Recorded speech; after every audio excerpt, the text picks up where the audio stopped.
mais ou menos esperam que eu fale, para adaptar minha fala ao tempo desejado? Acho que você pode calibrar em torno de 20 minutos. Se precisar um pouco mais, tudo bem. Tá bom. A gente tem 2 apresentações para fazer hoje, né?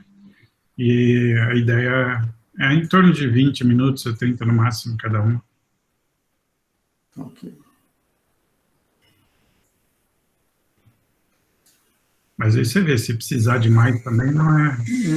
Não fui professor mais que isso, não. Isso até organizar para não me perder no tempo aqui. Ok. Bom, acho que agora, a hora que você estiver pronto, a gente pode dar início, Paulo.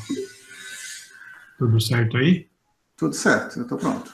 Então tá bom. Pessoal, boa tarde, agradeço a presença de todo mundo aí. Hoje nós vamos iniciar a nossa reunião do CONTIC com a apresentação do Senapad, feito pelo professor Paulo, coordenador. Agradeço, Paulo, a disponibilidade aí, a Ana também por participar da reunião. A palavra está com você. Obrigado. Também, obrigado. Então, vamos lá, é a oportunidade de apresentar um pouco o que o Senapad andou fazendo nesse ano tão estranho, que foi o ano de 2020 para todos nós, né? Então, eu sou Paulo Silva, sou do IMEC originalmente, e sou coordenador do Senapad, que é o Centro Nacional de Processamento de Alto Desempenho, que está localizado dentro da Unicamp, tá? Então, vamos lá. Então, vou começar falando um pouco sobre o Senapad hoje e sobre os desafios e futuros do Senapad, em particular, algumas mudanças que são importantes, que estão acontecendo agora e que devem se concretizar em um futuro bastante próximo. Tá? Então, o que é o Senapad? Ele é um dos principais centros de processamento de alto desempenho, HPC, que está a serviço da comunidade acadêmica do país. Ele é uma parte integrante de um sistema nacional chamado Senapad, que está meio que dormente, mas que ainda existe, pelo menos formalmente. Foi criado em 94, inicialmente com investimento da FINEP e da FAPESP, e o custeio dele é basicamente mantido pela Unicamp, né? A Unicamp que paga a nossa conta de luz, que paga os nossos salários. Tá? Uma pergunta fundamental aí, né? Provavelmente estou chovendo molhado para a plateia, mas por que a HPC é importante? E isso é porque existem muitos problemas de pesquisa que precisam de cálculos de alta complexidade, né? E para isso você precisa de computadores de alta performance, né? Exemplos tradicionais são problemas físicos, químicos e engenharia, como previsão de tempo e clima, interações moleculares, estrutura de proteínas, mecânica dos fluidos computacionais, etc., né? Em problemas de biologia, análise de dados de sistemas de sequenciamento, reconstrução de imagens de estruturas biológicas. Em ciência dos dados e computação, hoje em dia estão ficando cada vez mais fortes as ideias de IA, que inclusive agora estão começando a permear quase todas as áreas de conhecimento, né? Recentemente a gente viu resultados importantes de IA para o problema de enovelamento de proteínas, né? E existem também aplicações industriais, né, para desenvolvimento e aperfeiçoamento de produtos e redução de custos, otimização de processos e coisas desse tipo. Tá? O que o Senapad oferece? Ele oferece um espaço, um CPD adequado para abrigar equipamentos de HPC. Ele tem uma equipe técnica muito bem estabelecida, capaz de administrar e monitorar um ambiente de HPC, né?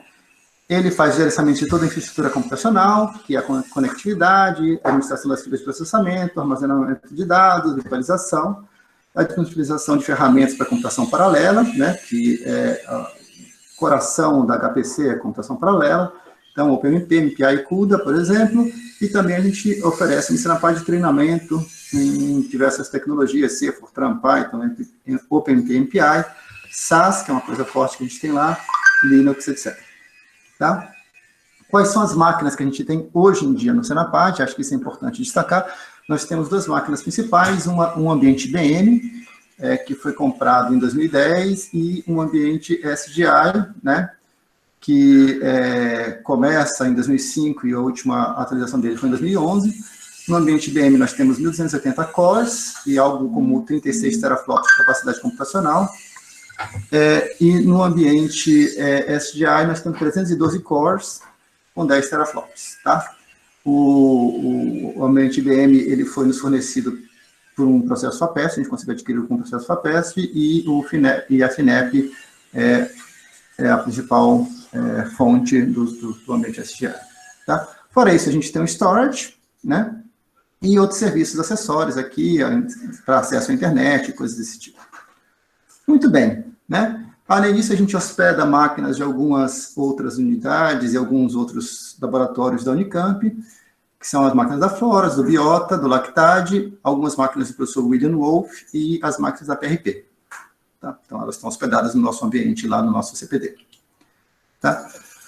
Bom, eu vou tentar ir muito rápido nisso daqui, mas é para mostrar que o Senapad ele vem ser usado há muito tempo, né, para o desenvolvimento científico e para o desenvolvimento de pesquisas. Aqui, por exemplo, são os números de produção bibliográfica dos últimos anos, né, com destaque aqui para o último ano, que é o ano de 2020, a gente manteve mais ou menos uma média próxima do que aconteceu nos últimos anos. Para um ano confuso como foi 2020, não acho que seja tão ruim assim, né.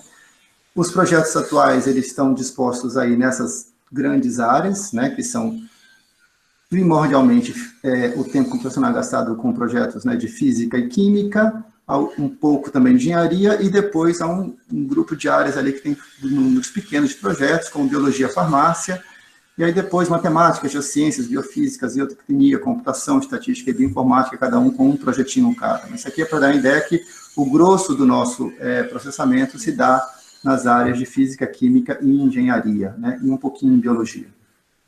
Tá? Então, isso daqui é para vocês terem uma ideia de como é que funciona o centro e o que ele faz, né? O que a gente fez esse ano, por exemplo, nós fizemos, acho que eu queria destacar isso como uma coisa ruim, mas não tinha muito o que fazer, 0 treinamentos em 2020, por causa da pandemia, a gente não conseguiu se adaptar para fazer os treinamentos online, né? Isso é uma coisa que talvez a gente tenha que pensar um pouco mais como fazer, mas é aquela expectativa que a coisa ia acabar e a coisa não acaba, né? E esse ano, além daquelas 112 publicações, a gente, na verdade, a gente tem os dados dos últimos 2 anos, né? A gente, 36 trabalhos de mestrados foram feitos usando, em parte, nossos recursos computacionais, assim como 32 de doutorado, sendo que desses, cerca de 10%, aí, 3 em cada um dos casos, são trabalhos da Unicamp. E isso daqui é uma tônica que vai se repetir um pouco o restante da apresentação, tá? E aqui, justamente, né, começando com esse número, porque só 3 da Unicamp de cada um desses aqui, a gente entra nos desafios e futuros do Senapad SP, né? Então, algumas coisas que vêm antes da época que eu virei o coordenador do Senapad, o coordenador anterior, o Silvio, ele conseguiu aprovar um projeto na FINEP, que tinha um valor de 5,9 milhões para a compra de uma máquina nova, mais 1,2 milhões para desembaralhar o software dengário, 580 mil para no break e 750 mil para uma atualização do ar-condicionado do nosso CPD. Né? A gente estava envolvido também no projeto de readequação da ligação elétrica do prédio, né? A gente dividiu o prédio com o CCUEC, né? Isso está sendo feito junto com o CCUEC, né? E a gente estava fazendo uma renovação no nosso site, identidade visual e atualização de conteúdos, né? Que estava um pouco datado. Tá? Isso é como a gente estava aí em final de 2019. Tá? O principal desafio do Senapad, e isso ficou mais ou menos claro quando a gente entra lá, é resumido nesse gráfico aqui, né? Então, nesse gráfico, a linha azul, que no começo dos tempos aqui, até os anos 2000, era que dominava, isso é o tempo de computação, né? O percentual de computação. Era dominado por problemas realizados, por pesquisas realizadas na Unicamp, e com o tempo a Unicamp cede espaço, né, no tempo de computação do centro, para computação executada em outros estados do país, né, que é a linha verde, né? A linha laranja são outras instituições do estado de São Paulo, tá? Então, fica muito claro aqui que a Unicamp tem um uso pequeno do nosso tempo computacional, né? E isso tem nos preocupado bastante, porque o grosso do nosso custeio, na verdade, o grosso do nosso gasto é coberto por verba da Unicamp, tá? Teve um aumentozinho aqui no final de 2019 para 2020, nesse último ano, e isso se deve basicamente porque a gente passou a hospedar umas máquinas do professor William Wolff, que 100% do tempo ficam resolvendo problemas dele, é um professor da FEM, né? Então, tempo de computação da Unicamp, né? Então, graças ao William, a gente conseguiu melhorar um pouco a nossa performance aqui em relação a usar nosso tempo computacional para a Unicamp, tá? Mas isso é uma coisa pontual, específica de um docente da universidade, tá? Muito bem. E por que isso é assim? Por que hoje em dia há tão pouco interesse dentro da Unicamp, né? E o motivo principal é a idade das nossas máquinas. Uma máquina mais nova que a gente tem de 2011, então a capacidade computacional delas é limitada, né? A gente tem um ambiente e um grupo de políticas que são inadequadas para facilitar a hospedagem de mais máquinas, isso é uma coisa que a gente precisa mudar, né? Isso já tinha sido identificado no final do ano passado. A FAPESP financiou até recentemente máquinas de alta performance para grupos específicos, então começou a ser costume cada um comprar o seu mini classezinho para resolver os seus problemas, né? Havia uma certa competição com a nuvem, né? E não estava claro nas nossas políticas do centro algum tipo de prioridade para o uso local. Então, a gente não tinha nas nossas políticas uma maneira clara de priorizar a carga vinda de dentro da Unicamp, que é quem custeia a maior parte dos nossos gastos. Tá? Um primeiro comentário sobre a nuvem, né, mostrando aqui, a gente está mostrando para vocês, é uma foto do ano passado ainda, mas isso é típico, né? Como é que é o uso do nosso tempo de processamento, né? Isso num ano, onde durante várias semanas aqui embaixo, aqui em cima, e um ano inteiro aqui embaixo, né? E o que é importante ver é que a maior parte do tempo a máquina está o tempo todo carregada, né? Está processando. E isso meio que mata a dúvida se você precisa ter um centro como esse local, interno, ou se você precisa, é mais barato você comprar na nuvem. Porque a nuvem é barata quando você não fica processando 100% do tempo. Se você pagar 100% do tempo de processamento na nuvem, você vai descobrir rapidamente que é mais barato você ter as suas próprias máquinas. Tá? Então, se a carga fosse uma carga mais esporádica, né, que mesmo que tivesse grandes cargas momentâneas, ela fosse esporádica, seria mais interessante a gente alugar capacidade computacional fora. Né? Mas como é uma carga constante, esse tempo computacional, com esse tipo de carga, é natural que seja resolvido com máquinas internas. Tá? E aí surge o Novo Horizonte, né, que é o projeto da FINEP, que o Silvio conseguiu aprovar, e esse projeto, ele basicamente nos dá, né, abre espaço para a compra de uma nova máquina, porque um dos nossos principais problemas é que a máquina são antigas, então não tinha interesse, né? Então, talvez com uma máquina nova, a gente acredita que com uma máquina nova a gente vai conseguir, de novo, despertar interesse local, né? Porque a gente vai ter uma máquina que vai ser melhor do que o clusterzinho que cada um tem no seu respectivo laboratório. Tá? Só que a gente estava com um problema no final de 2019, que foi a última vez que eu conversei com vocês, que a FINEP, apesar do projeto ser de quase 8 milhões, ela tinha disponibilizado apenas 1,7 milhões até o final de 2019. E isso basicamente impossibilitava a compra da máquina. Esse era um dinheiro que a gente podia vislumbrar a aquisição do ar-condicionado, né, a atualização do ar-condicionado, eventualmente de no-break, mas a máquina, que é o que mais importava para a gente, não podia ser vislumbrada. O valor da máquina era para ser 6 milhões e pouco, e 1,7 milhão não fazia sentido a gente começar a compra com tão pouco dinheiro. Tá? Outra coisa que é interessante nos horizontes futuros é que a FAPESP decidiu, ou tem falado em mudar a política de enfatizar equipamentos para grupos específicos e passar a dar ênfase em equipamentos multiusuários, né? E isso aumentaria a demanda para bons espaços de hospedagem de máquinas, que a gente tem espaço ali no Senapad para isso, e a demanda de pessoal especializado que consiga manter essas máquinas rodando com as ferramentas atualizadas. Para isso a gente tem a nossa equipe, que é muito bem treinada e muito eficiente. Tá? Bom, então o que a gente estava focando até 2019 era comprar um novo ar-condicionado, né?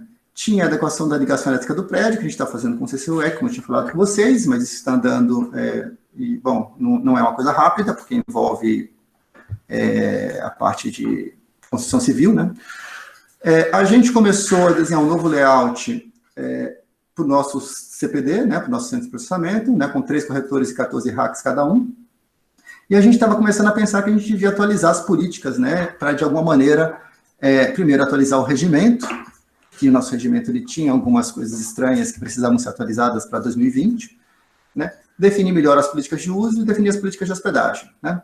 Bom, aqui já estou deixando claro que a gente fez a atualização do regimento, isso foi uma das primeiras coisas que a gente fez entre o final de 2019 e o começo de 2020.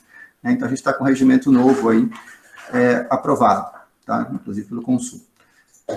E a gente estava focando nisso aí porque era isso que o valor que a FINEP tinha nos dado sugeria, a gente deveria focar nisso. Né? Mas no finalzinho de 2019, a FINEP paga mais 4,75 milhões por projeto. E isso muda tudo. Agora a gente tem mais de 5 milhões e meio, mais alguma coisa como 6 milhões, né? E passa a fazer sentido a gente inverter completamente o trabalho que estava sendo feito e focar na aquisição da máquina nova, né?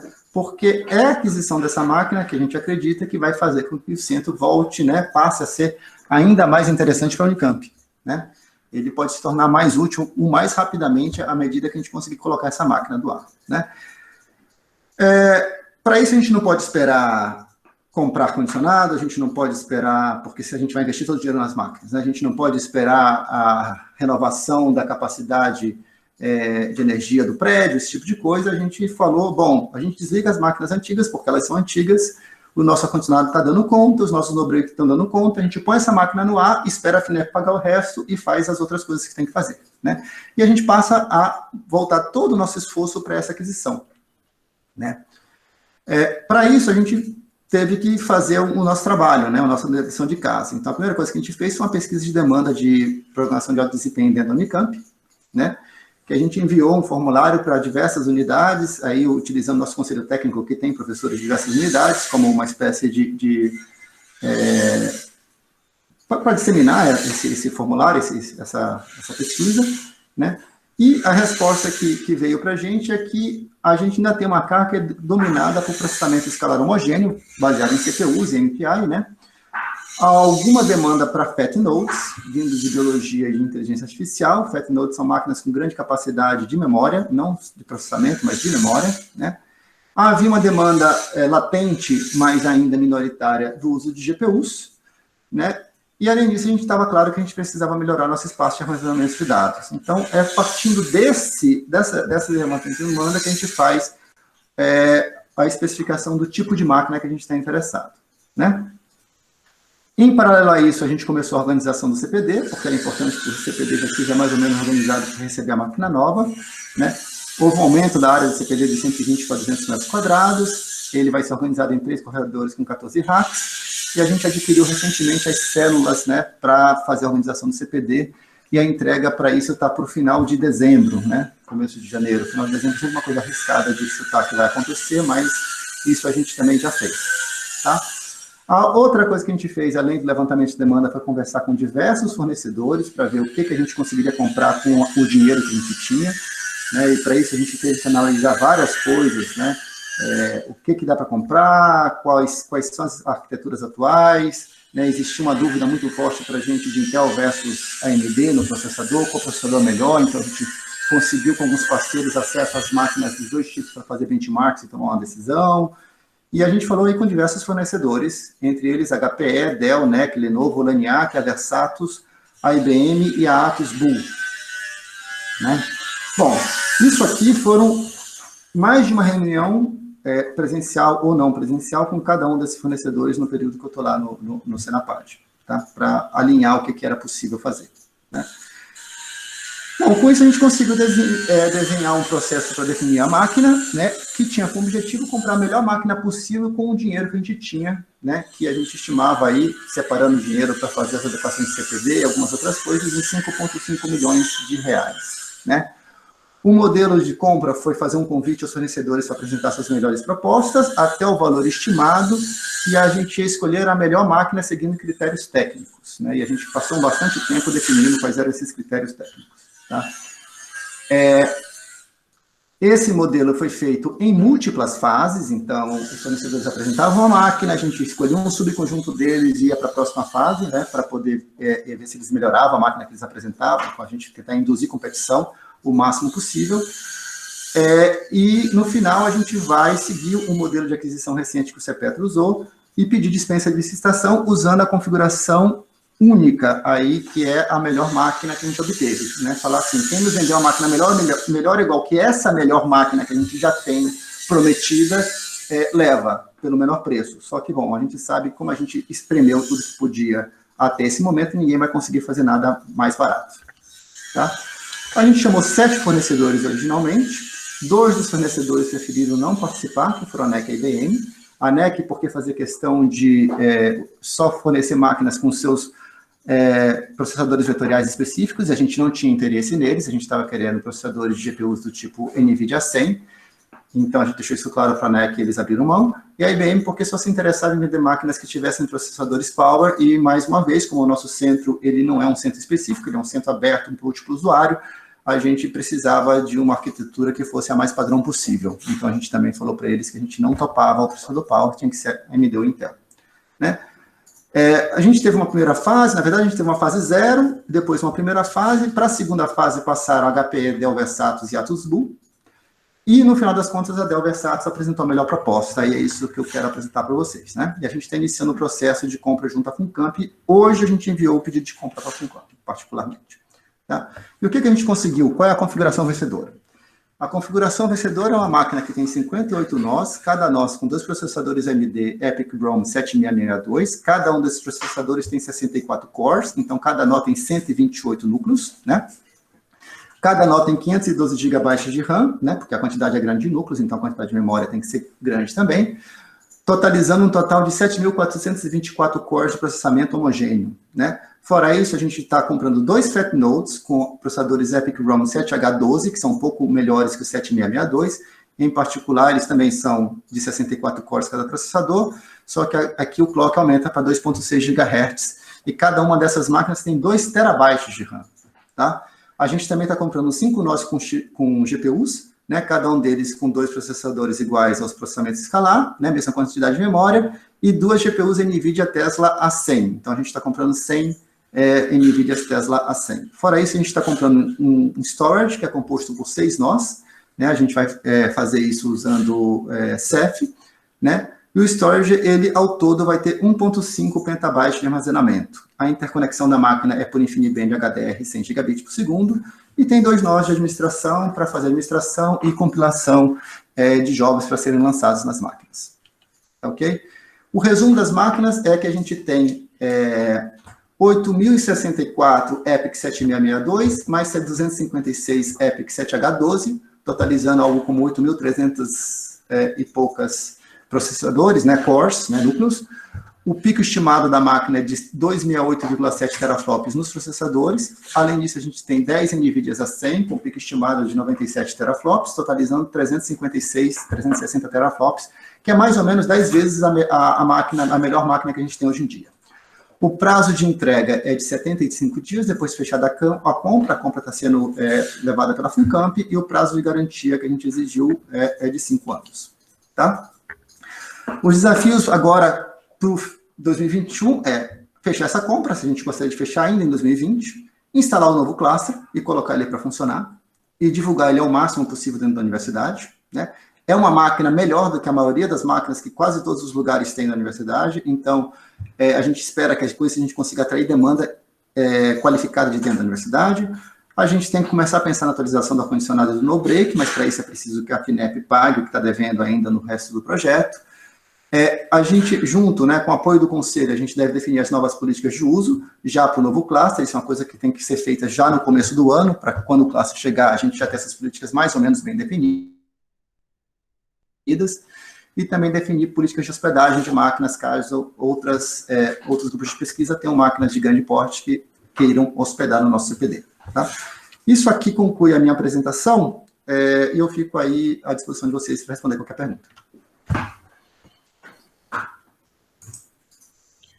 Obrigado, Paulo. Eu vou, então, agora abrir para perguntas. Por favor, quem tiver algum questionamento, alguma pergunta a fazer, se inscreva pelo chat, que eu vou controlando aqui e vou chamando. Alguém tem alguma pergunta?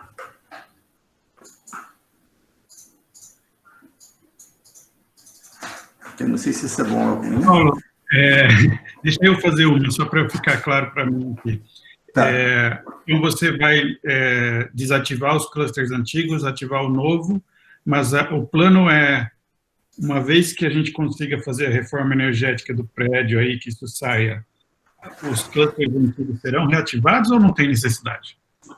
Olha, Sandro, eu não vejo muita necessidade. Isso é uma coisa que, na verdade, a gente tem que pensar ainda, tá? Assim, acho que ninguém vai ter um martelo definitivo sobre isso, mas não tem muita necessidade, porque eles gastam muita energia para a capacidade de processamento que eles têm.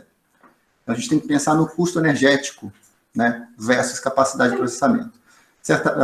Meu chute, né, minha sensação é que é mais interessante, se for o caso, tentar comprar mais máquinas, né, usando essa primeira máquina como uma espécie de cartão de visitas do que o centro é capaz de fazer. A gente tem que investir mais na compra de novas máquinas. Né? Eu acho que diminuiria também o seu budget de energia para comportar novas hospedagens e coisa do tipo, né? Exatamente. A gente está com essa ideia de fornecer serviço, entre aspas, de hospedagem, e isso vai ocupar uma parte da nossa carga energética. E a gente imagina que essas máquinas que seriam hospedadas seriam mais modernas. Então, do ponto de vista, inclusive, energético, faz muito mais sentido máquinas novas do que uma máquina que tem 10 anos. A máquina que tem 10 anos está funcionando porque a gente não pode desligar e não ter nada, mas o objetivo agora é realmente mover para essas máquinas mais novas. Tá bom. É mais ou menos o que eu tinha pensado também, só queria entender se estava aí, se esse era o plano de vocês. Acho que vai ser difícil uma máquina dessa idade valer a pena ser religada depois dela ser aposentada. Né? Exatamente. E aí a gente vai ter esse problema de descobrir como se livrar da máquina antiga, mas esse é um problema que eu imagino que tem uma solução viável. Certo. Bom, Paulo, obrigado mais uma vez pela apresentação aí, pela sua disponibilidade, parabéns pelo trabalho no ano aí, vamos tocar esse negócio, principalmente essa reforma da cabine, vamos correr atrás dela em 2021 para ver se sai logo isso. Obrigado, Paulo. Falou. Mais alguém quer algum esclarecimento? Eu não tenho nenhum inscrito aqui de perguntas ainda não. Acho que estamos bem. Você falou muito bem. Tá bom, então. Obrigado, Sandro. Obrigado, Paulo. Bom, agora, pessoal, a gente vai dar andamento para a nossa segunda apresentação. A Daniela vai falar pelo CCUEC. Daniela, você pode compartilhar a sua tela? Está aparecendo? Tá sim, está chegando. Aí, apareceu. Daniela, por favor, então, a palavra é sua. Obrigada, professor Sandro. Boa tarde a todos, acho que todo mundo já me conhece, eu sou a Daniela, do Centro de Computação. Atualmente, eu estou atuando como assessora da direção do Centro de Computação e como responsável pelo escritório de projetos. A missão dessa apresentação é mostrar um pouco para vocês das atividades desenvolvidas pelo CCUEC em 2020. Eu não sei se todo mundo tem um conhecimento dos serviços de negócio que o CCUEC atende, eu vou dar aqui um overview para vocês. Nós somos responsáveis por toda a parte de rede de dados, o serviço de acesso à internet, acesso remoto seguro, o backbone, que é a rede principal da Unicamp. Hoje nós temos 77 órgãos ligados no backbone da Unicamp. Temos links externos que vêm por links intragov, que são 17 links que atende Piracicaba, Limeira, atende remotas em Campinas, atende Hospital Regional do Sumaré, Hospital Regional de Piracicaba, vários ambulatórios médicos de especialidades, hemocentros. Eles têm conexão à internet através de links do Intragov, que são links da Vivo, que chegam até a Unicamp, e da Unicamp tem saída para a internet. Somos responsáveis também pela rede sem fio institucional. Quando você anda pelo campus, você pega vários IDs, o EduRoam, Unicamp Visitante, Unicamp IoT. É mantido todo esse serviço pelo CCUEC. A rede Comep Campinas, que a gestão da rede Comep Campinas já está com a Unicamp. Foi assinado o acordo de cooperação com a RNP. Essa rede é uma rede metropolitana de Campinas, que a Unicamp faz parte dela, conectando as suas unidades remotas, e temos mais 13 órgãos de instituições de ensino e pesquisa da região que têm acesso à internet por essa rede metropolitana. A rede de serviços, que é a rede que atende o SVC, que é a parte de monitoramento de câmeras aqui do campus de Barão Geraldo. São aproximadamente 240 câmeras nesse monitoramento. O SVC cuida da parte das câmeras e do monitoramento. A rede é responsabilidade do CCUEC. E dos serviços de rede principal, DNS, NTP, é o CCUEC que mantém. Na parte de segurança da informação, nós temos uma equipe que trata incidentes de segurança. Até agora, em 2020, já foram tratados 18.064 possíveis probes de segurança, com 855 probes com origem interna. Eles fazem também um trabalho grande preventivo na rede da Unicamp, essa equipe, e desse trabalho, esse ano, já foram gerados 294 tickets para a resolução de problemas que eram problemas, assim, vulnerabilidades encontradas na rede da Unicamp. E aí abre ticket para o administrador de rede resolver o problema. Também tem a parte de certificados digitais para serviços SSL, que é essa equipe que toma conta. Atualmente, nós temos 975 certificados sendo gerenciados. Somos responsáveis pela parte de infraestrutura elétrica, climatização e predial dos 2 data centers, do CCUEC e do Senapad, 20 salas de telecomunicações espalhadas pelo campus de Barão Geraldo, que são salas nossas que hospedam equipamentos do backbone, equipamentos da telefonia, equipamentos do SVC. E também a parte predial lá do CCUEC, tudo por nossa conta. Tem a parte de telecom, que é toda a comunicação, toda a parte de cabeamento que é feita no data center, nas salas de TC, e a parte de telefonia fixa e móvel, que é a nossa responsabilidade. Atualmente, a gente administra 7.350 ramais e 380 celulares. Na parte de serviços computacionais, a gente atende a parte de backups corporativos, a parte do e-mail institucional, o @unicampbr, o @dac unicampbr, e toda a integração dos órgãos que levaram os seus servidores de e-mail para o Gmail, o CCUEC atua junto. A parte de ferramentas colaborativas, o antigo G Suite, eu não sei se todos sabem, agora mudou de nome, chama G Workspace, e a parte do Office 365, que é a da parte da Microsoft. Também somos responsáveis por dar apoio nas ferramentas de ensino à distância, que é o Classroom e o Moodle, a parte de impressão corporativa, infraestrutura de sistemas de informação, que para o sistema poder funcionar precisa de toda a infraestrutura básica por trás, criação de máquinas, configuração de sistema operacional, software, monitoramento dos ambientes computacionais, os serviços são monitorados 24/7, a gente tem uma equipe lá, tem pessoas monitorando os serviços 24/7, somos responsáveis pela nuvem Unicamp e também pelo ambiente legado, ainda tem coisa do legado que precisa ser migrada para a nuvem Unicamp, e somos responsáveis pelo serviço de diretório LDAP. Na parte de tecnologia e sistemas, temos equipe para tratar da parte de administração de dados e BI, aplicativos institucionais para dispositivos móveis, hoje a gente cuida de 7 aplicativos, toda a parte da autenticação centralizada, que foi uma demanda que veio via a CAD 5 de 2017 para uso da senha única. A gente cuida de 73 bancos de dados corporativos em ambiente de produção, desenvolvimento e homologação.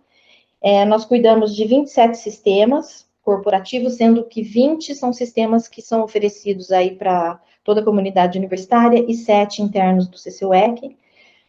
Temos a parte de inteligência artificial, que a gente disponibilizou no nosso portal, o robozinho, a Cássia, para atendimento aos usuários.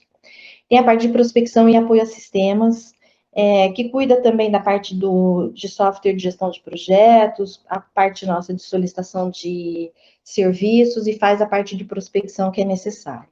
Temos um escritório de projetos e processos, temos uma diretoria de comunicação institucional, que é responsável pelo atendimento ao cliente, né, ao usuário final, pelas nossas mídias sociais, pelo Museu de Informática, que fica localizado lá no térreo do prédio do CCUEC, e por portais institucionais. A gente mantém tanto a parte de infraestrutura dos portais, que é a parte de máquinas, instalação de CMS, como a parte de conteúdo de 8 portais da Unicamp.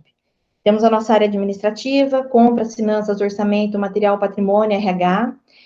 No ano de 2020, diante de todos esses serviços de negócio que a gente atende à Unicamp, foram atendidas 7.908 RTs, né, solicitações de serviço até ontem. No montante aí dos últimos 4 anos dessa gestão da reitoria, totaliza mais ou menos 39 mil solicitações de serviço até agora. Bom, uma demanda forte que veio dessa gestão da reitoria, devido aí às restrições orçamentárias, foi a parte de centralização dos serviços computacionais. Entende-se que com a centralização do serviço computacional, você tem uma economia de recurso financeiro, na parte de aquisição de hardware, aquisição de software, licença de software, contratos de suporte. Aqui a gente pode dar um exemplo, por exemplo, da rede sem fio. A gente está num trabalho forte aí de centralização de uso da rede sem fio, e antes cada órgão tinha lá a sua rede sem fio que as equipes cuidavam, né? Então, quando traz isso para o CCUX, você deixa de ter o custo com o controlador, o custo com licenças de software, o custo com contrato de software, com contrato de suporte, desculpa. Além disso, tem a parte de reaproveitamento de recurso humano, que a pessoa que estava fazendo determinadas coisas, depois que centraliza, ela pode ser utilizada também para fazer outras atividades dentro da TI dos órgãos. De certa forma, você padroniza os ambientes computacionais, porque essa TI descentralizada, da forma que a gente tem na Unicamp, cada um tem um modelo, cada um tem um sistema operacional, cada um tem um fornecedor, e isso causa uma melhora também na parte de segurança computacional. Ao invés de você ter, por exemplo, 70 servidores de e-mail espalhados pelo campus, quando você tem isso de forma centralizada, você minimiza riscos de segurança. E o que o CCUEC oferece hoje de serviços centralizados? Tem a parte do acesso remoto seguro, que é o serviço de VPN, que em 2020 nós tivemos 20.208 usuários distintos acessando esse serviço até agora. A parte da autenticação centralizada, que é um trabalho que está sendo feito para que os órgãos utilizem esse sistema. Nós temos hoje 24 órgãos utilizando, sendo 14 administrativos e 10 unidades de ensino e pesquisa, e 92 sistemas integrados. Oferecemos também a parte do backup corporativo, temos 25 órgãos utilizando esse serviço, aproximadamente 970 terabytes de dados armazenados. Foi feito um trabalho, nós estamos finalizando um projeto que foi feita a migração de domínios para a plataforma do Google, para utilizar os e-mails lá no Google e não mais aqui individual para cada órgão.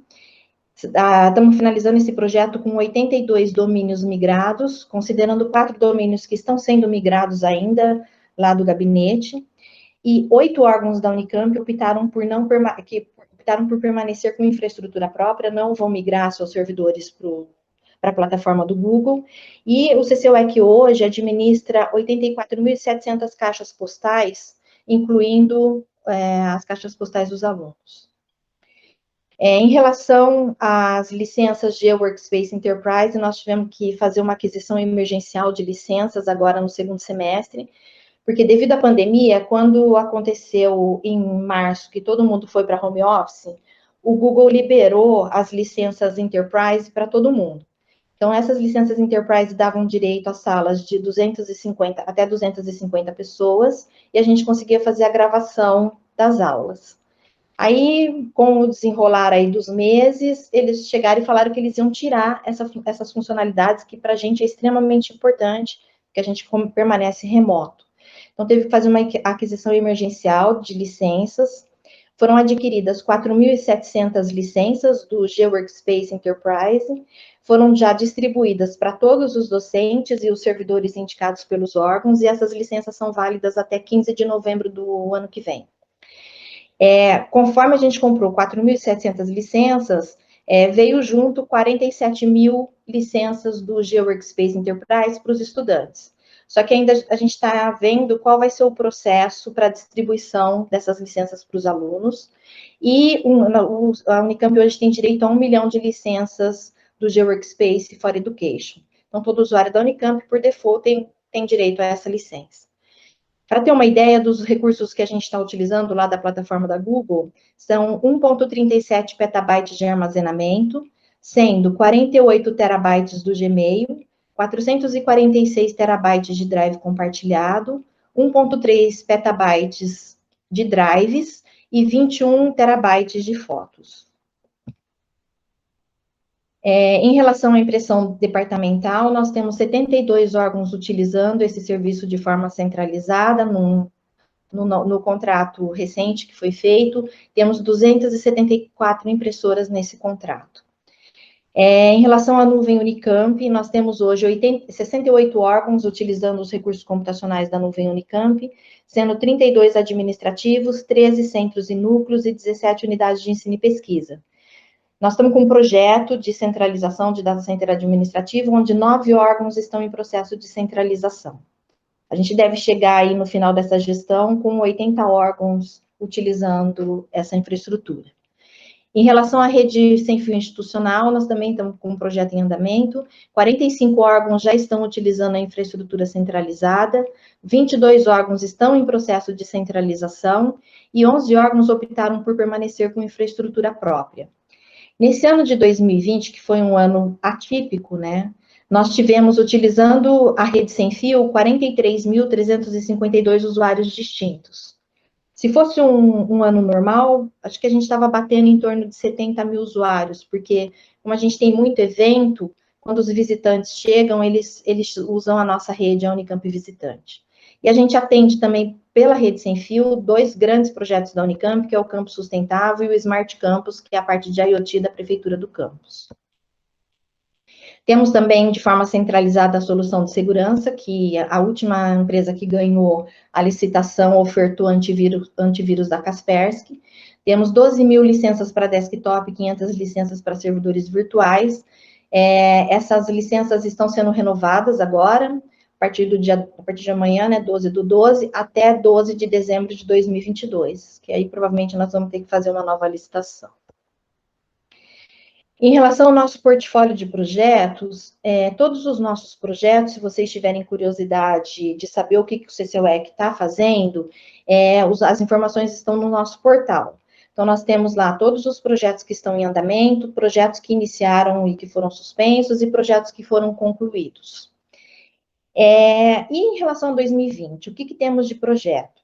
Nós estamos hoje com 19 projetos em andamento, 22 projetos foram concluídos e, pasmem, temos uma lista de espera, que é demanda por projetos, de 63 demandas.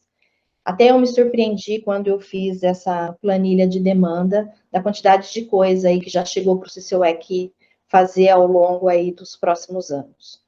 Desses 19 projetos que estão em andamento, 13 têm previsão de conclusão até 31 de março, então a gente espera entregar ainda nessa gestão. Em relação aos projetos planes, né, no que a gente trabalhou? A gente concluiu o projeto de implantação do sistema de comunicação telefônica com tecnologia VoIP.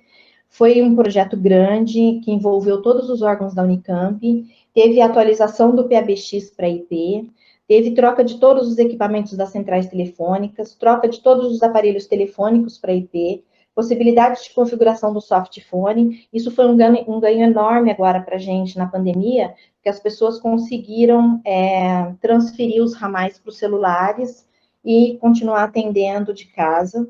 Quem quiser ainda fazer essa configuração, está disponível para ser feita. E o que esse projeto trouxe? Ele começou, toda a nossa parte telefônica agora, ela tramita pela nossa rede de dados, e não mais pelos cabinhos lá, o fio de cobre cinzinha. Então, hoje, a gente fez esse projeto, finalizou ele, migrando 7.350 ramais, e o serviço de dados, voz, mensagem e vídeo, a gente tem tudo numa única plataforma. Participamos de um projeto da PRG, que foi a parceria com ingressos da graduação, que foi a plataforma Lumine. O CCUEC foi o braço direito lá da professora Dora, para colocar essa plataforma em funcionamento. Temos em andamento, estamos trabalhando no projeto Campus Sustentável, que é um projeto da FEEC, do professor Luiz Carlos. Eu não sei se todo mundo conhece esse projeto, é um projeto de energia elétrica, onde tem 300 transformadores espalhados no campus de Campinas. Então, esse projeto prevê pegar dados, captar dados desses transformadores e levar para uma central de monitoramento. Então, conforme eles vão colocando os coletores junto aos transformadores, precisava de uma rede para transportar esses dados para a central deles. Então, a rede que está sendo utilizada é a nossa rede sem fio. Foi feita uma configuração toda especial para atender esse projeto. Tem um grande desafio esse projeto, porque tem transformadores em locais distantes, que não tinha cobertura da rede sem fio. Então, a gente está trabalhando junto com eles, inclusive, para fazer uma ampliação de cobertura, para chegar à cobertura da rede onde eles precisam. E também tem aquela parte dos telhados lá com energia solar, que os dados também são tramitados pela nossa rede sem fio. Bom, nós tivemos o projeto de centralização da rede sem fio, nós estamos trabalhando nele, é um projeto grande também, estamos trabalhando nele desde 2018, com previsão de entrega até março do ano que vem.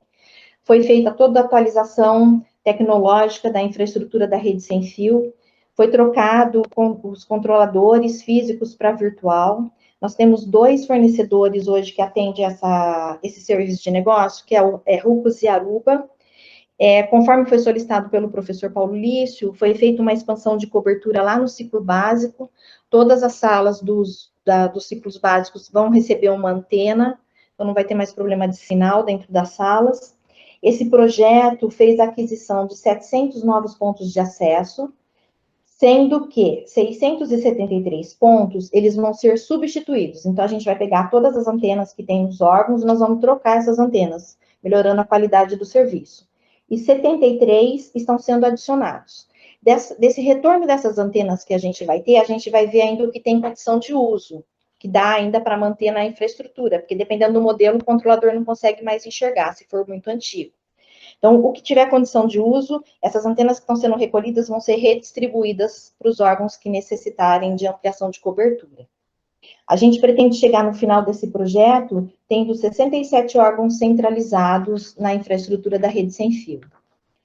Em relação ao projeto de infraestrutura computacional, que é o foco dele é a parte centralização de data centers administrativos. O escopo inicial desse projeto era que 26 órgãos administrativos deixassem de ter data centers nos órgãos e passassem a usar a infraestrutura da nuvem para isso. Já foram migrados 15 órgãos, está em fase de migração mais 9, e 2 deles saíram do escopo do projeto, vão ser atendidos depois. A parte de centralização de e-mail corporativo para o G Suite, estamos finalizando. Estamos com 82 domínios migrados para a estrutura do G Suite. Grande maioria da Unicamp está usando toda a parte de e-mail lá no G Suite. Em relação ao consórcio da rede Comep Campinas, nós fizemos um trabalho grande na parte de documentação junto à Procuradoria-Geral. Foi aprovado pela Procuradoria-Geral a documentação para que a Unicamp seja gestora da rede Comep Campinas, que é a rede metropolitana. O comitê gestor foi reestabelecido, já está trabalhando a todo vapor. A gente espera que até fevereiro todas as instituições que utilizam a rede Comep já estejam com os termos de adesões assinados, porque precisa começar a fazer a cobrança, né, para essa rede se autossustentar. A Unicamp tem 5 pontos de ligação nessa rede, em troca da gestão, a gente vai fazer a gestão da rede, a gente já faz a gestão técnica, nós estamos fazendo também a gestão administrativa, com a interveniência da Funcamp, e a gente não vai pagar pelos pontos de conexão que a gente tem. E fora que a gente também escoa o tráfego internet pela RNP, né? A parte do projeto o CT Infra, que a gente chama, que é a expansão da nuvem computacional, foram adquiridos mais 8 hosts para ampliar a nuvem com recurso FINEP.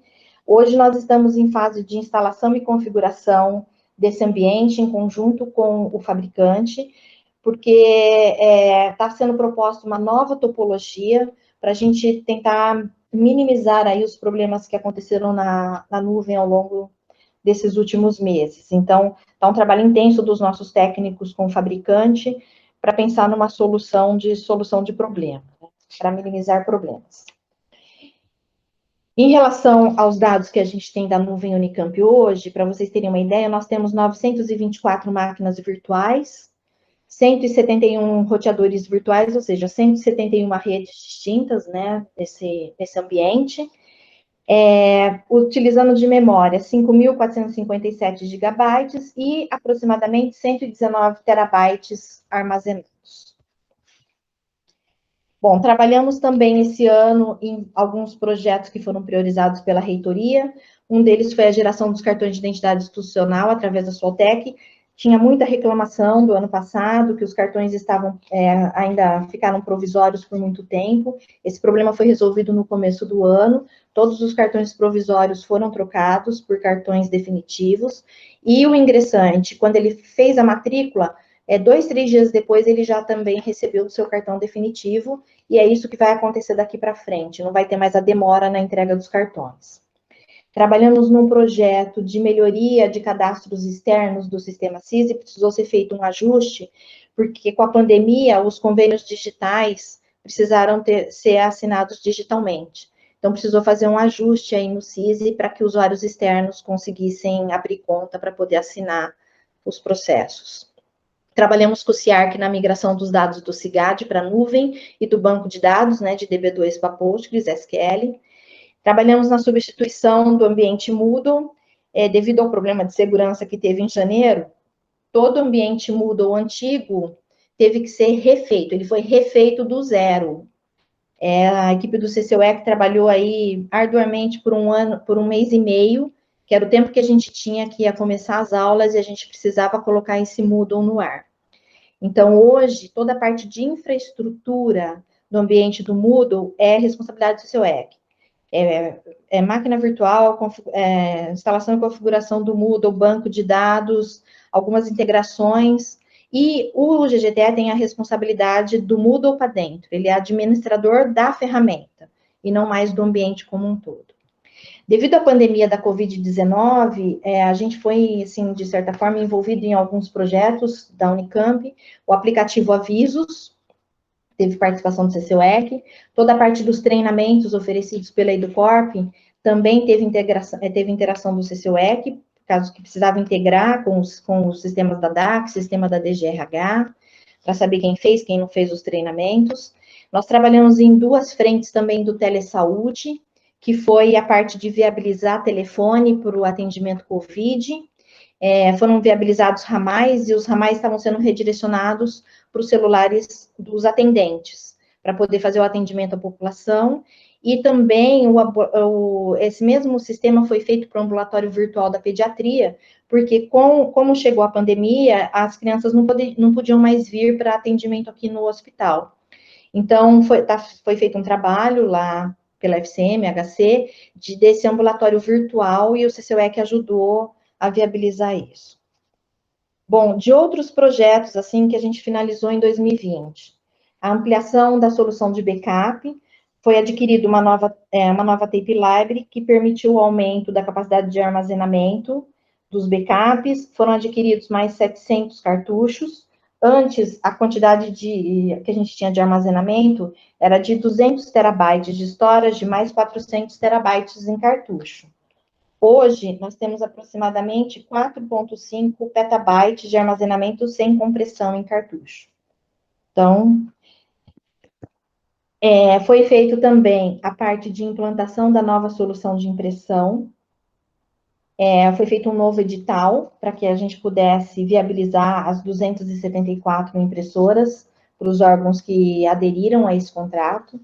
Uma solicitação que saiu aqui do CONTIC, que foi a parte manter os e-mails do @Unicamp para os servidores aposentados e do @DAC para os alunos formados de graduação e pós-graduação. Foi feita uma mudança nessa regra e teve que ser feita toda uma mudança também no sistema CISI para que ele pudesse obedecer essa solicitação. Fizemos uma mudança também na parte da plataforma de BI, que antes a gente utilizava um software que era o Cognos, da IBM, era um software pago. Aí a gente passou a utilizar agora, nós estamos utilizando o Elasticsearch, que é uma plataforma aberta, e a gente não tem mais o custo de manter o software pago. Em andamento, a gente tem 19 projetos, né? Eu peguei 3 aqui para a gente ressaltar. A alteração da identificação do e-mail do aluno. Tem muita reclamação que o e-mail do aluno é formado pela letra mais o RA, e ele se autentica só com o RA. E do lado dos docentes também tem a reclamação que o e-mail do aluno não é o RA do aluno. Então, foi solicitado pelo professor Paulo um projeto para que isso seja resolvido. A gente já começou, na verdade, assim, a gente já viabilizou o projeto, mas a gente não vai mexer nisso até abril. A única coisa que a gente vai fazer é nós vamos criar um alias. Então, quando mandar um e-mail para o RA do aluno, vai chegar na conta dele. E mais para frente a gente vai fazer tudo que precisa fazer essa adequação desse projeto. Na parte de backbone, nós estamos com um projeto aberto já, para a gente conseguir fazer a mudança dos 2 roteadores que atendem a nossa borda de internet. São já roteadores antigos que precisam ser substituídos, já foram adquiridos com recurso FAPESP, novos roteadores, e a gente vai startar e finalizar, se Deus quiser, esse projeto no primeiro semestre do ano que vem. Estamos também trabalhando no projeto de substituição do banco de dados de DB2 para PostGIS, para a gente poder parar de pagar a licença do banco de dados DB2. Temos 13 sistemas que utilizavam o DB2, desses 13, 6 já foram migrados, um está sendo migrado, 4 estão pendentes de migração, que é toda a parte do CISI, que a gente está com um projeto separado para tratar o CISI, e 2 sistemas estão fora do escopo desse projeto, que é o CIPEX e o PesquisArc, que a gente tem uma orientação aí, que são 2 projetos que vão deixar de existir, 2 sistemas que vão deixar de existir aí ao longo do tempo, vão ser substituídos. Então, eles não vão ser migrados de DB2 para PostGIS. Bom, e quais os nossos desafios aqui para frente? Nós temos uma lista de espera de 63 demandas de projetos. Sobre todos os assuntos que a gente atende, nós temos demanda de projeto. Alguns eu coloquei aqui, que é DNSSEC para a zona DNS da Unicamp, protocolo IPv6 na nuvem Unicamp, implantação de containers na nuvem, a implantação do AD corporativo, que é um pedido de vários órgãos, o segundo fator de autenticação na autenticação central, que precisa ser feito isso com uma certa urgência, várias melhorias no sistema CISI, nós temos solicitação da FCM, da STCamp, do QualFOP, temos integração com sistemas da DAC, que a gente precisa dar conta de fazer tudo isso acontecer, temos várias migrações e atualização de vários sistemas de informação que estão no ambiente legado e precisam ir para a nuvem. Precisamos pensar na parte de modernização dos roteadores do backbone. Para isso aí, a gente vai precisar de dinheirinho da reitoria para fazer investimento nisso, que os nossos roteadores são, se não me engano, de 2012, já começa a entrar numa fase que precisa de troca. Temos também demanda para ofertar serviço de roteamento, roteamento como serviço, Firewall como serviço. Temos solicitações de uso do API, do G-Workspace Groups, solicitações da DAC, do GGDE, da STCamp, que a gente precisa estudar e verificar como que essas demandas vão ser atendidas. Então, assim, é um desafio bem grande para o CCUEC, a partir para a nova gestão da reitoria, né? O CCUEC, esses projetos são projetos, a maioria deles, que tem impacto para toda a comunidade universitária. Alguns deles visam aí redução de recurso financeiro, outros envolvem melhorias em relação à segurança da informação, tem várias demandas também que já foram colocadas pelo Comitê de Segurança. Outros envolvem otimização de processos e serviços devido à redução de RH que está acontecendo em todos os órgãos. Enfim, são projetos que garantem ganhos para toda a universidade.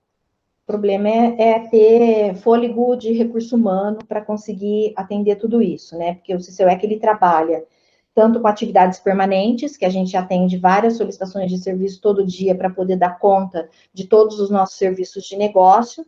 A gente tem parte também de hora de técnico trabalhando em projeto, e a gente tem várias demandas inesperadas que chegam no nosso colo, falam, vocês têm que resolver isso para a semana que vem.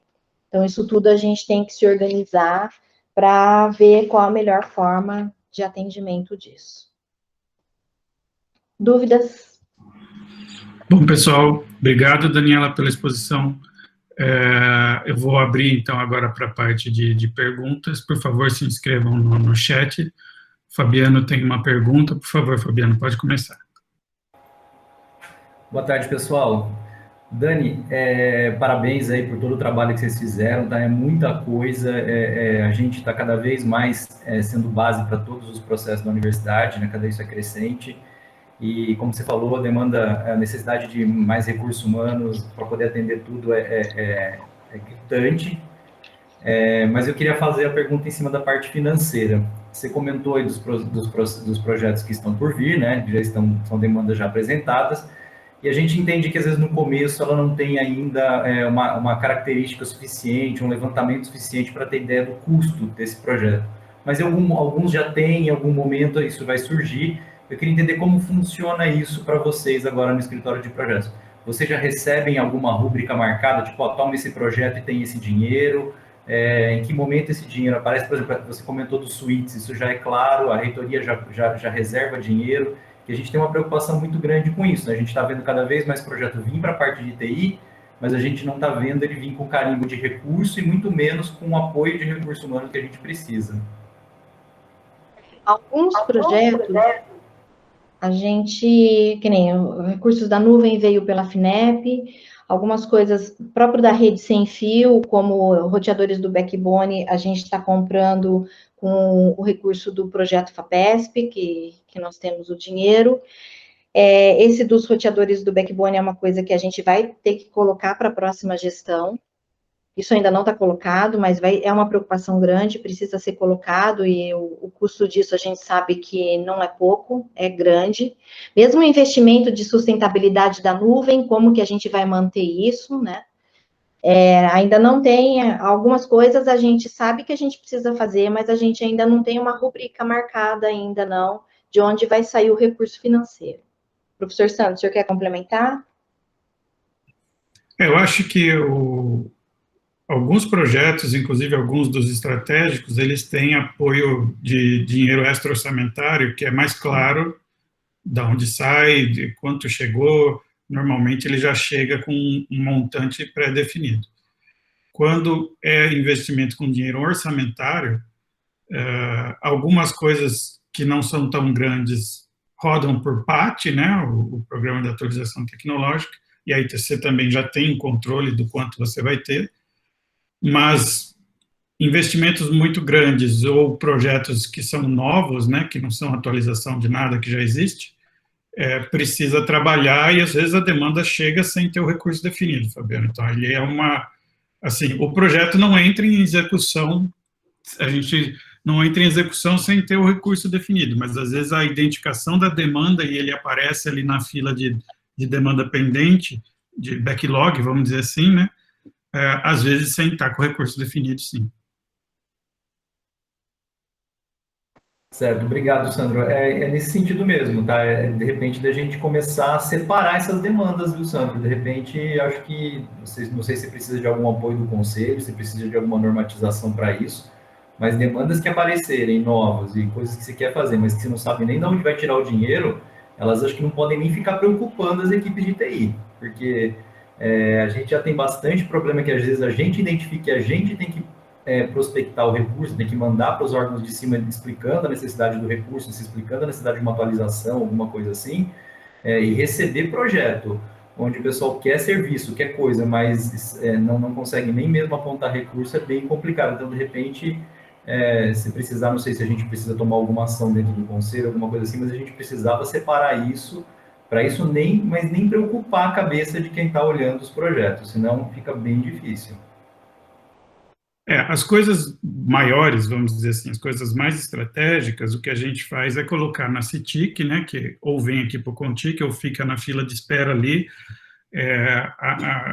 O estabelecimento desse método, né, desse rito de trabalho com o escritório de projetos para nós foi muito importante, porque a gente passou a enxergar essa quantidade de coisas de forma organizada, e a gente consegue compartilhar, né, com o professor Paulo, que está na CITIC hoje, planilhas onde a gente mostra tudo que está em execução, o que está planejado e o backlog, e de tempos em tempos a gente faz reuniões discutindo as priorizações e avisando, isso não tem recurso, isso nós vamos ter que conseguir recurso, isso já tem recurso, mas a gente precisa priorizar para que ache RH para fazer, etc. Então, para nós, no centro, essa institucionalização, vamos dizer assim, do escritório de projetos ajudou muito nessa parte, né? O trabalho da Daniela e da equipe dela ali no escritório está nos ajudando bastante do ponto de vista de gestão, de enxergar a quantidade de demandas e tentar organizar para que o fluxo até a CITIC, até as instâncias superiores, chegue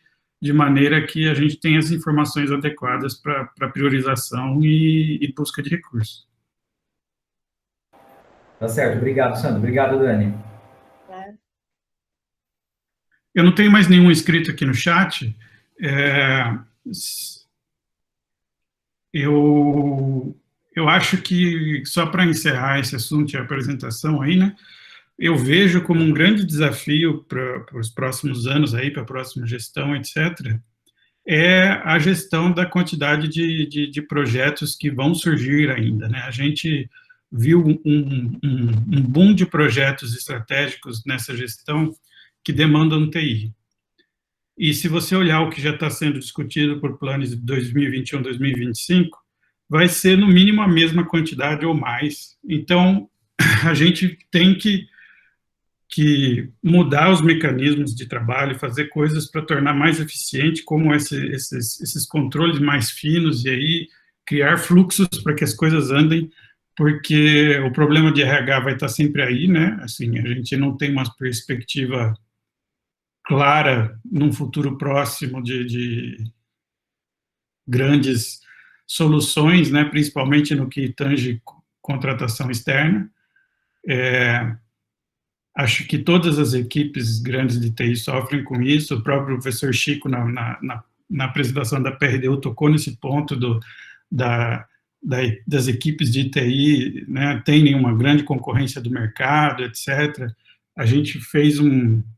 Eu fiz um levantamento recente aqui, com a ajuda da Daniela também no CCUEC, do pessoal lá de gestão, e nos últimos 4 anos, a gente teve uma redução da equipe de, acho que, em torno de 20%, pelo menos, né? Quando eu entrei, o CCUEC tinha em torno de 108 pessoas, eu acho, e hoje tem 89.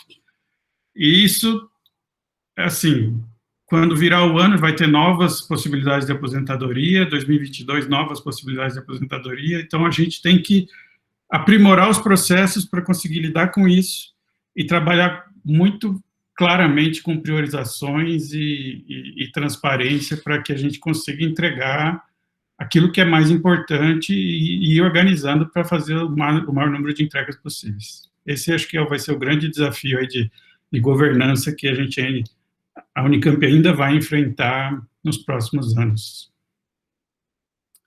Bom, gente, acho que é isso da apresentação do CCUEC. Eu não tenho mais nenhum inscrito aqui no chat para perguntas. Então, a gente agora vai partir para a nossa pauta. Obrigado, Daniela, pela exposição. Eu tenho aqui a justificativa de ausência do professor Christian, que está em uma reunião do Conext, e o professor Quinelato, que disse que está com problemas de conectividade em casa e talvez não conseguisse participar. Eu nem conferi se ele entrou aqui, mas acho que não. Ok.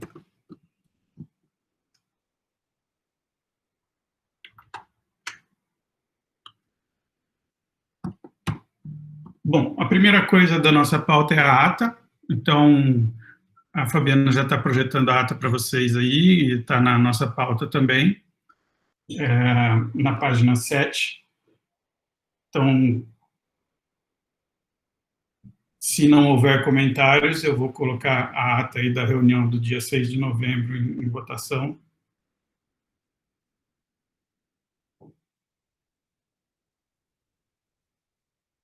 Acho que não tem nenhuma manifestação, então, por favor, favoráveis permaneçam como estão, contrários e abstenções, por favor, se manifestem no chat, colocando em votação a ata da nossa reunião do dia 6 de novembro.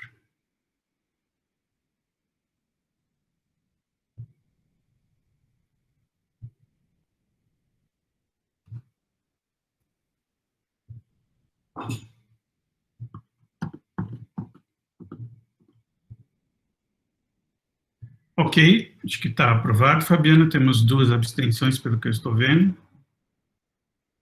Isso. Agora a gente pode passar para a nossa ordem do dia. Não tem coisas muito complicadas na ordem do dia hoje. A gente tem o item 5.1, que é para vocês ficarem cientes do nosso calendário previsto para o primeiro semestre de reuniões do CONTIC. Notem que nós estamos prevendo o mesmo modelo ainda para o primeiro semestre, tá? Não tem sala marcada aí, não está tendo reserva de salas e nada disso para esse tipo de reunião. Se a situação mudar ao longo do primeiro semestre, a gente revê isso, mas, por enquanto, nós estamos prevendo as reuniões nas datas aí, já padrões, né? Última sexta-feira do mês à tarde, e no modelo remoto, como estamos fazendo atualmente. Alguém tem alguma dúvida?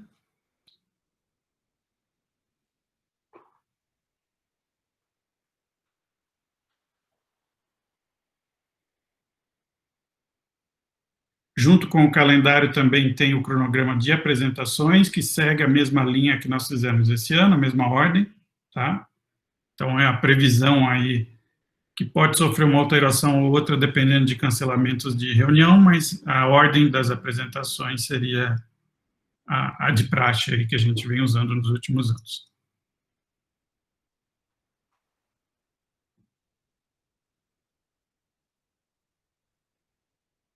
Se ninguém tiver observações, eu vou colocar em votação em bloco, então, os itens 5.1 e 5.2, que são o calendário das reuniões para 2021, primeiro semestre, e a ordem das apresentações a serem feitas pelos órgãos. Colocando em votação os dois itens, então, por favor, favoráveis permaneçam como estão, contrários e abstenções se manifestem no chat.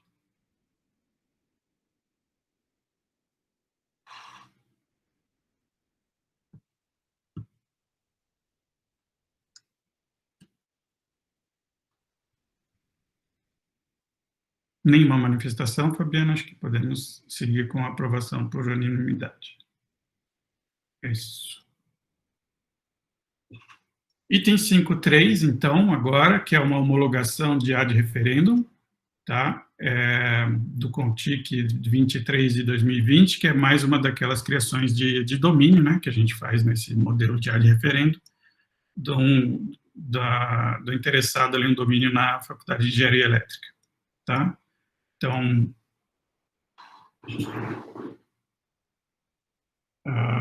eu estou aqui colocando em votação a homologação da criação do domínio cos.unicamp.br. A documentação está aí anexada na pauta. Se ninguém tiver nenhuma observação. Acho que não, né? Então, por favor, favoráveis permaneçam como estão, contrários e abstenções se manifestem no chat.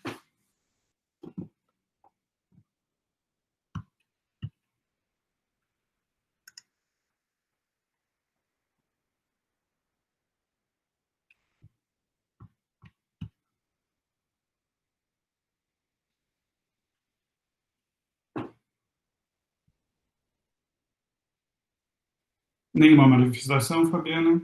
Então, podemos seguir, então, para o item 5.4, que é o relatório do processo FAPESP 2018, né? Esse processo do FAPESP é o projeto que, inclusive, a Daniela mencionou ali na apresentação dela, que a gente usa para modernizar e dar manutenção na nossa infraestrutura de conectividade. Então, esse é o projeto do exercício 2018, o relatório final, com aí o nosso relato, né, do que foi feito na estrutura aí da Unicamp e os valores que foram investidos. Também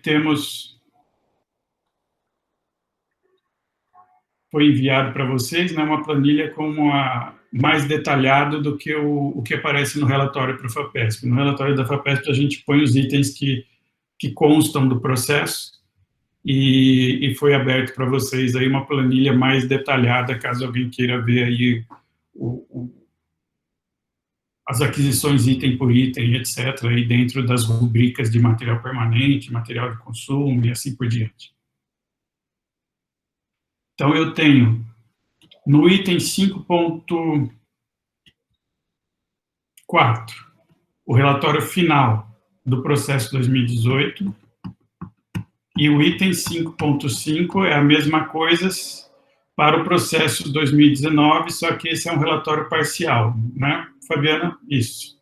Está escrito aqui no título do 5.5, esse é um relatório parcial, com o projeto ainda está em vigência e ainda estamos com recursos para ser investido durante o ano aqui de 2021. E ele terá o seu relatório final, então, apresentado ao Conselho no final de 2021. É sempre assim, acho que vocês já estão acostumados aí, os membros mais antigos, o projeto FAPESP tem vigência de 2 anos aí, né? Então, em 2020, nós estamos encerrando o de 2018 e fazendo o parcial de 2019.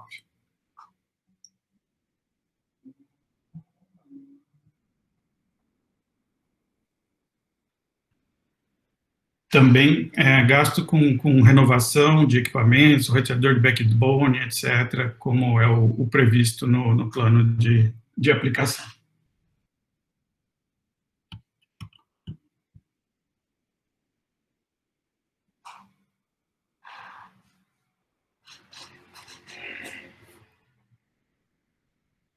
Abro para perguntas, comentários, caso alguém tenha alguma observação a fazer sobre os dois relatórios.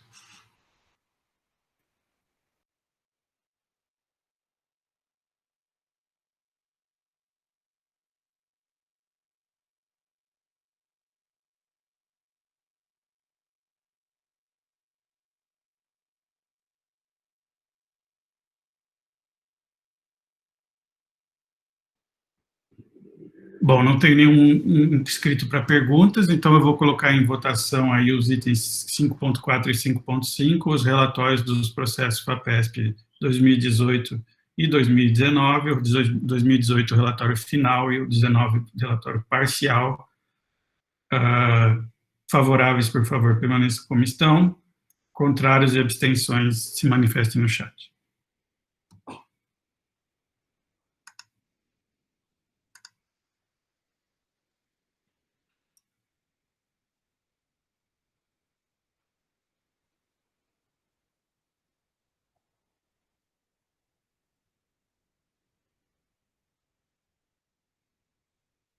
Acho que não temos nenhuma manifestação, Fabiana. Muito bem. Isso encerra a nossa ordem do dia, né? Esses dois relatórios em particular era bastante importante que nós passássemos na reunião de hoje, por questão de prazos. Eu vou entrar agora no expediente, tá? Temos inscritos para expediente, Fabiana?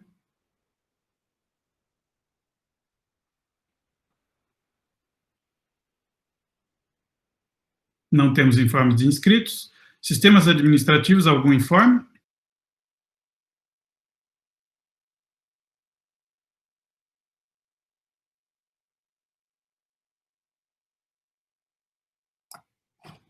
Acho que não. Área de saúde, algum informe? Boa tarde a todos. Não tenho informe nenhum, não. Obrigado, Pi. Boa tarde. Informação em pesquisas, algum informe? Boa tarde a todos, nenhuma informação. Obrigado, Benilton. Gestão acadêmica? Sandro, boa tarde a todos. Apenas para informar que atualizar aqui a informação da nossa apresentação de agosto, né, que o Eliel fez pela DAC, e ali ele já dava conta de que a gente estava no processo de tradução do banco de dados DB2 para PostgreSQL, com grande chance de concluir toda essa migração com todos os ambientes DAC até abril do ano que vem. Então, está se confirmando, né, o SIGA, que representa em torno de 70% desse todo para migração, ele já vai ser completado esse ano, né, e aí faltam algumas outras aplicações que somam em torno dos 30% restante e que deve se concluir depois da matrícula. E aí a gente já decidiu que mesmo o SIGA já estando traduzido, nós vamos implantar, em função do risco de estar num banco de dados novo, ainda que esteja sendo amplamente testado, né, a gente decidiu só implantar de fato depois da matrícula. Então, adiantando a matrícula que era prevista para ser presencial, na expectativa de que a gente fosse retomando as atividades presenciais gradativamente, ontem a CCG já decidiu que os coordenadores, foi um consenso entre os coordenadores que a matrícula será remota, aí a pró-reitora confirmou com o gabinete, então a matrícula 2021 será remota.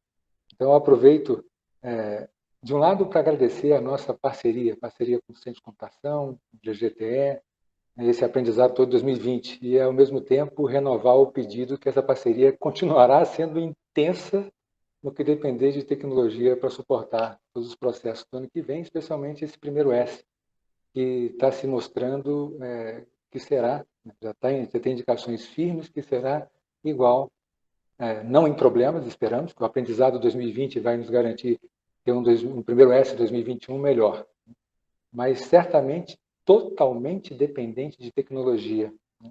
E aí, todos aqueles preços que nós pagamos, né, em sustos, em gente, em plantão sem recurso, hora extras que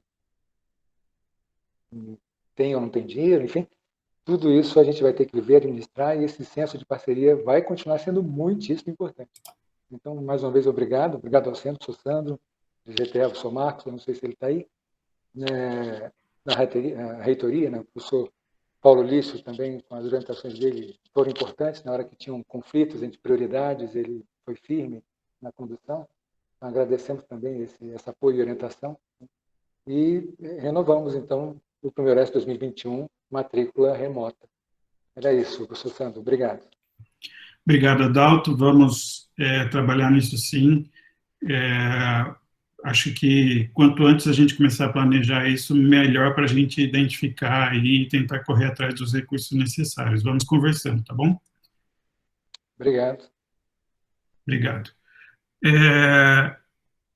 Sistema de arquivos e bibliotecas, algum informe? Boa tarde a todos. Gostaria só de fazer as minhas palavras iguais aí a do Adalto, agradecer toda a parceria que nós temos aí com o conjunto de pessoas, né, em prol da tecnologia. E nesse ano 2020, gostaria de dizer que praticamente nós tivemos um atendimento à distância, e aí a tecnologia foi muito importante para que pudéssemos estar atendendo os alunos, professores, com os recursos informacionais aí do sistema de bibliotecas. Também gostaria de agradecer a parceria aí da DAC, do Centro de Computação. Finalizamos o projeto estratégico de interoperabilidade DAC-SBU. Então, para o ano que vem, 2021, os ingressantes, a gente já vai poder fazer a carga, né, sem ter retrabalho aí nas bibliotecas. E o terceiro e último informe é que foi instituída a Comissão de Gestão de Dados de Pesquisa, a qual a professora Cláudia Bauser é presidente. Então, aí, 2021, o repositório de dados de pesquisa vai entrar fortemente em produção. Obrigada.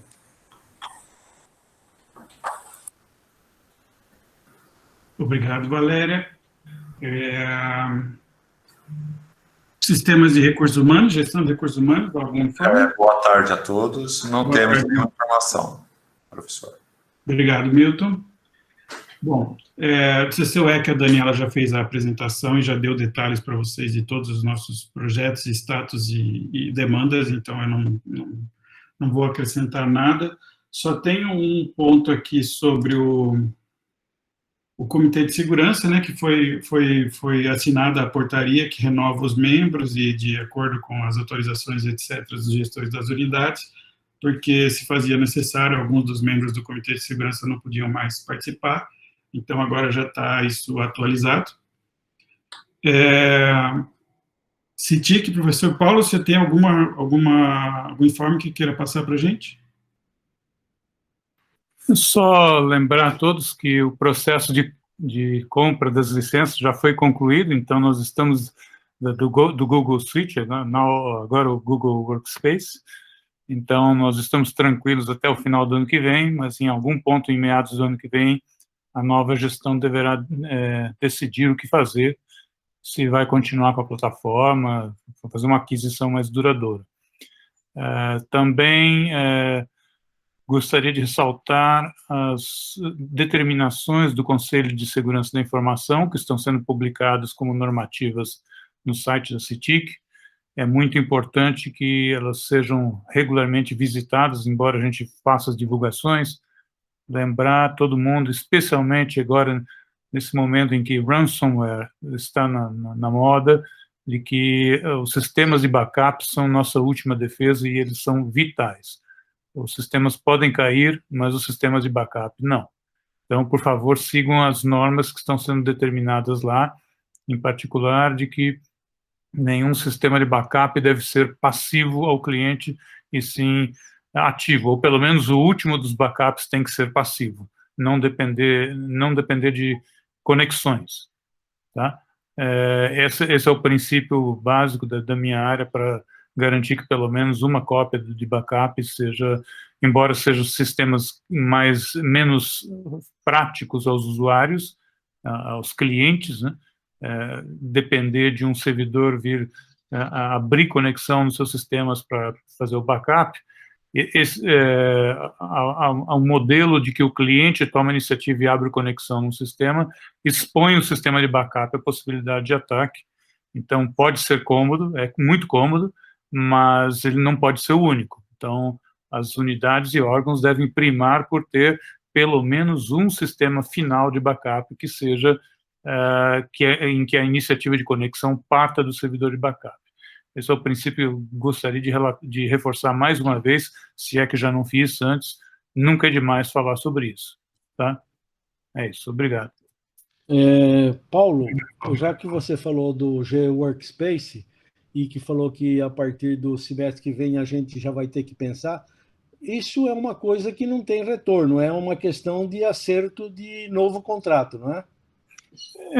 Sim ou não, né? Quer dizer, eu não gostei, como assume uma nova gestão, eu decidi fazer uma contratação emergencial, mesmo porque não poderíamos fazer algo tão rápido que não fosse emergencial, tá? Eu nem conseguiria. Então, fizemos por um ano, tá? Inclusive, fizemos uma dobradinha aí através da FunCamp, senão não conseguiríamos nem fazer um ano, e a Google não vende por menos de um ano. Mas antes mesmo de a nova gestão assumir, o processo de licitação já deve começar, senão não dá tempo para terminar até novembro.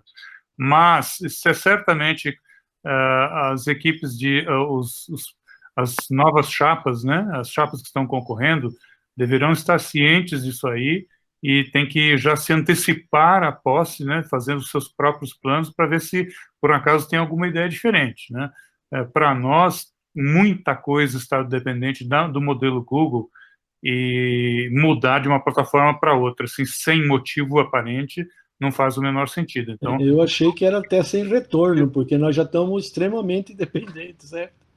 Sim, mas se decidirmos no futuro mudar, é possível, sempre será possível. Todos esses contratos de serviços são baseados na possibilidade de mudança. Como o sistema de impressão, o sistema de telefonia, é traumático? Mas eles são obrigados a prover todos os dados, a fornecer todos os dados para migração. Ok. E um segundo item, que acho que é com você também, essa semana, esses dias que se passaram, a gente fez uma simulação do e-voto. Eu não fiquei, eu participei, só que eu não entendi o que é que nós estávamos discutindo no e-voto. Houve algum problema que está tendo que se mudar algum código? Qual foi o motivo, a motivação? Roberto, acho que o Paulo pode responder, depois eu posso completar. Não, pode continuar, que o pessoal do centro sabe melhor. Foi só um teste, vamos dizer assim, mas tentando ser um teste de estresse maior, envolvendo um colégio eleitoral que fosse a universidade toda, para garantir que as instalações e as migrações recentes que foram feitas para a nuvem, etc., estavam funcionando de forma estável. Assim, não houve nenhum problema, tudo funcionou perfeitamente. E não vai precisar do VPN, né? Não. Não vai nem precisar do VPN e também pode votar 2 vezes e o sistema consegue retirar um voto superposto. E do jeito que sempre foi assim. Sempre foi assim, né? Sim. Só lembrar porque eu votei, fiz tudo lá, mas eu não sabia muito bem qual era o objetivo do teste. Só testar a estabilidade e que tudo estava ok, fazendo eleições simultâneas para docentes, alunos e funcionários. Roberto, você tem que lembrar que quando foi? Em agosto, setembro, não me lembro, houve a eleição da CIPA e houve um problema na apuração. Então, nós mudamos por conta... Aqui no departamento também teve um problema desse, mas foi porque a secretária teve uma interação errada com o e-voto. Não, mas nessa eleição da CIPA houve um problema que nós identificamos, nós, digamos assim, mexemos demais no código para ficar mais adequado ao nosso modelo, e resolvemos voltar atrás e ficar mais próximos ao original. E com isso, então, um paralelismo na apuração que foi tentado não deu certo, e apesar de nos testes ter passado, né, mas na hora do vamos ver não deu. Então, dessa vez a gente resolveu ser mais conservador, e no fundo a apuração para reitor, por exemplo, que leva todo mundo, ela não demora. A gente já achou que ia demorar, mas ela não demora porque ela tem poucos candidatos, né? Quando as chapas têm muitas opções, é que daí complica. O voto fica grande porque ele tem que carregar todos os candidatos dentro da cédula, e aí complica. Foi o que a gente observou no caso da CIPA. Então, chegamos à conclusão que, por política, é melhor manter o software o mais próximo possível ao original. A única alternativa que a gente faz é justamente de poder dar a opção de fazer a integração com a nossa base de dados de usuários, de tal forma que a gente possa usar as senhas do CISI, né, para se autenticar, e não aquelas umas que vem um username e uma senha separada, que é aquela opção do e-voting, né, que mas essa daí não ajuda mais? O e-mail, perder as credenciais. Assim, dessa forma, ninguém perde, todo mundo sabe, está tendo eleição, é só ir lá no site do e-voto que vai aparecer a eleição para mim, né? Então, é mais fácil não se perder. Mas a senha instantânea não oferece mais segurança? A senha, você quer dizer a senha dedicada?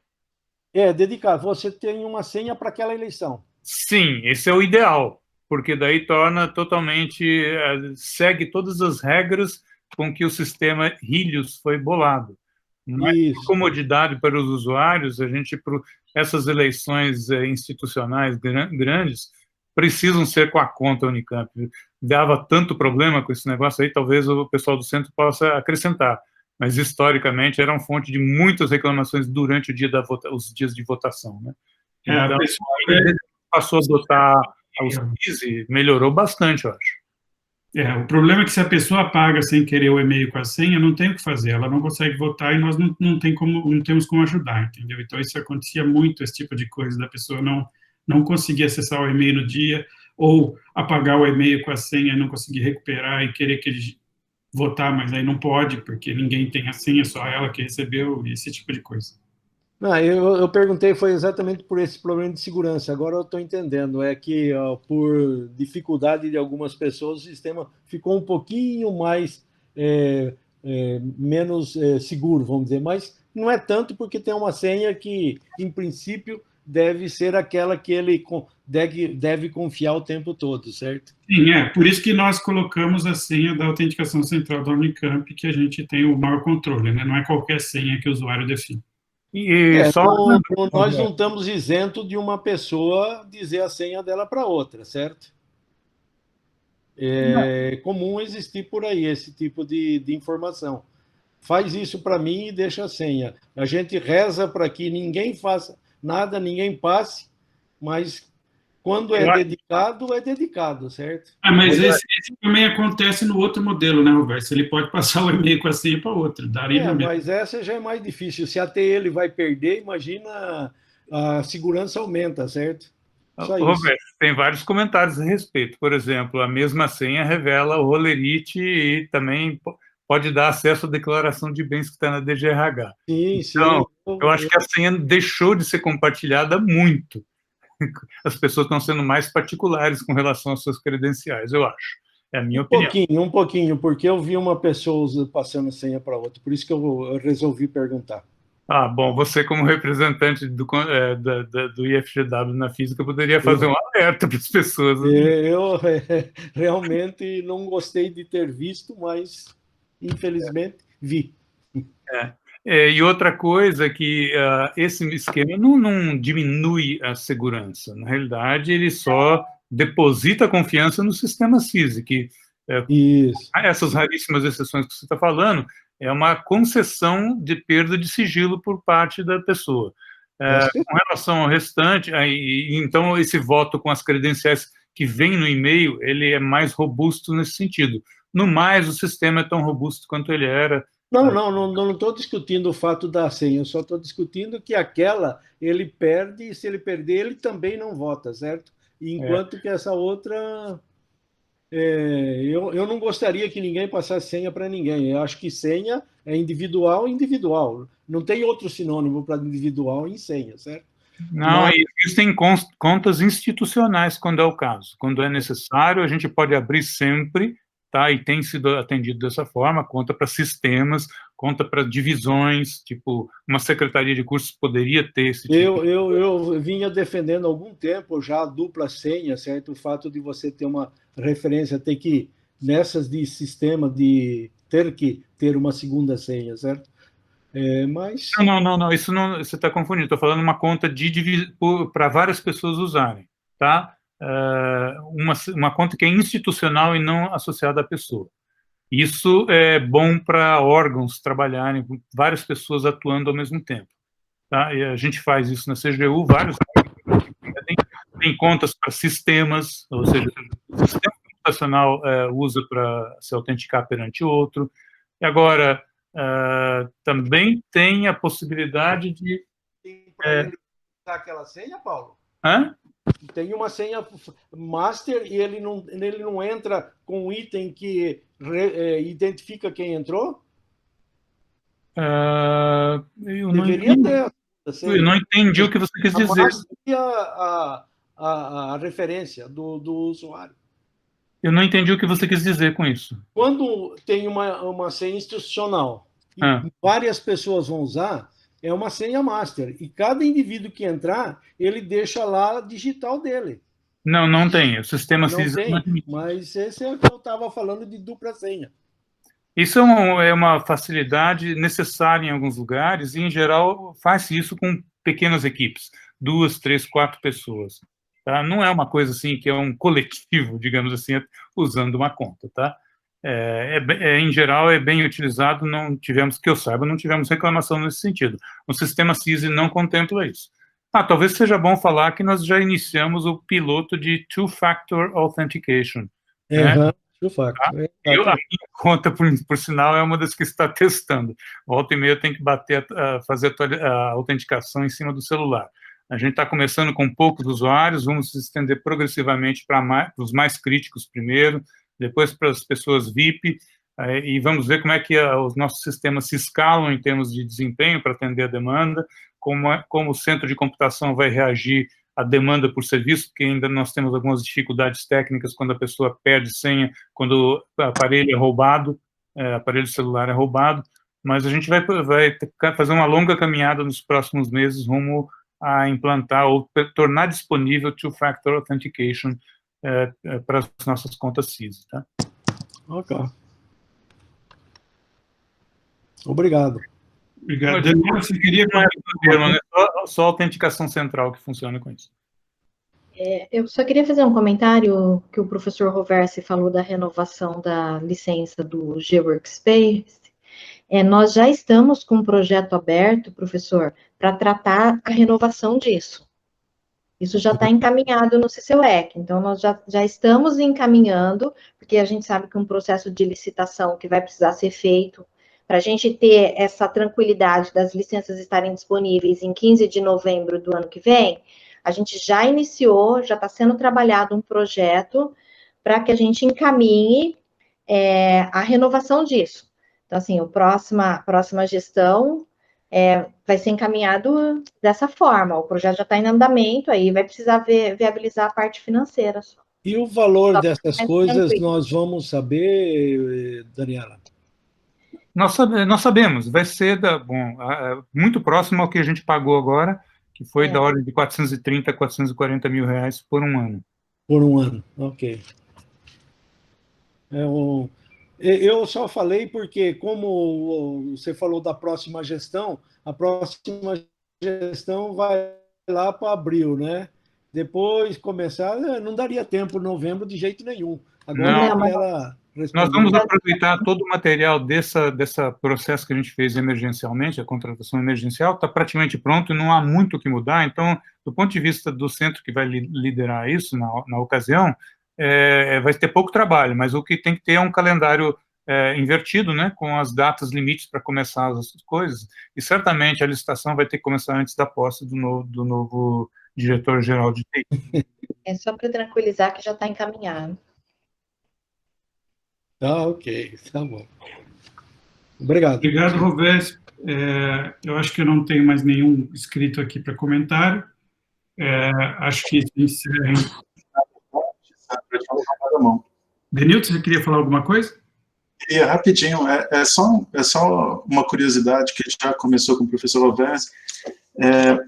Então, esse teste do sistema de e-voto é, na verdade, uma avaliação, vamos dizer assim, de sistema onde o colégio eleitoral é maior e o VPN não é necessário, é isso? Um teste para ver estabilidade e garantir que tudo estava ocorrendo da forma que é necessário. Entendi, tá bom. E agora só curiosidade mesmo sobre o Two-Factor Authentication, vocês estão considerando também a utilização de chave externa, tipo o meu USB externo que faz autenticação de 2 fases vai funcionar também ou vai ser só no celular mesmo? Daniela, você sabe dar um detalhe sobre isso? Eu lembro da gente ter discutido só que... A solução que a gente encontrou para o software que a gente tem hoje no CCUEC, você vai ter que configurar o seu celular, você configura lá o Google Authenticator ou o Microsoft Authenticator, faz uma configuração bem simples de ser feita, só que vai ficar condicionado ao celular pessoal de cada um. Não existe até agora, né, a gente não conseguiu estar em conversas com a Red Hat, de ter uma segunda opção, de você receber isso por SMS, ou receber por um e-mail particular, mas essas opções ainda não existem na ferramenta. Então, é pelo celular mesmo. Eu também estou testando, está funcionando. A gente pretende expandir esse teste no ano que vem, aí para mais pessoas, conforme o professor Paulo falou. Mas, assim, é no celular pessoal de cada um, você configura o seu Google Authenticator lá e quando você bater usuário e senha na autenticação central, ele pede o segundo fator, que é esse código que vai ser gerado no seu celular pelo Google Authenticator. Entendi, obrigado. Se houvesse a possibilidade de só relatarem que já tem usuários que usam outros mecanismos, eu acho que seria interessante, porque para mim, pessoalmente, isso é uma dor e não uma ajuda, né? Eu uso o meu sistema de chave externo, onde em qualquer equipamento que eu venha conectar, que eu precise de alguma coisa, eu insiro o USB e ele me reconhece pelo USB. E, pessoalmente, isso é uma coisa completamente pessoal. Eu gostaria de não precisar de um software que fica numa coisa que é privada minha e não em algo corporativo. Nós estamos conversando, professor, com o fabricante para ver se a gente consegue uma outra opção que não seja essa. Nesse momento, temos uma única opção, que é o uso do celular. Tá, joia, obrigado. Denilton, como é que você faz? Você está falando de plugar o seu memory stick aí, mas o que acontece se você está num celular, se você está num sistema e você não tem essa possibilidade? Por exemplo, o sistema operacional é Linux ou algo assim e não funciona. Eu não sei se é multiplataforma, se é só para Windows ou não. Quer dizer, há situações que não funcionaria. Sim, sim. Então, no meu caso, por exemplo, as minhas coisas de Gmail e similares, eu autentico usando essa solução de software se eu tiver no meu celular, né, onde eu não posso inserir o USB, mas em desktop, independente da plataforma, eu tenho usado normalmente o USB externo mesmo, né? A minha pergunta era só essa, assim, de se para algo que é corporativo, de fato, né, eu vou ter acesso a sistemas Unicamp e tudo mais, eu agora vou precisar amarrar um dispositivo completamente pessoal meu, não é um dispositivo da universidade. Né? Então, até agora, o que eu estou entendendo é que sim, beleza, né? Mas a minha pergunta era só se eu poderia continuar usando a minha chavinha externa. Por enquanto não, mas tá beleza. Mas a resposta que você quer é essa, assim, no celular eu uso o análogo lá do Google Authenticator para poder fazer a minha autenticação, mas em máquina, onde eu tenho uma porta USB-A, eu uso a minha chave USB física mesmo. Ok.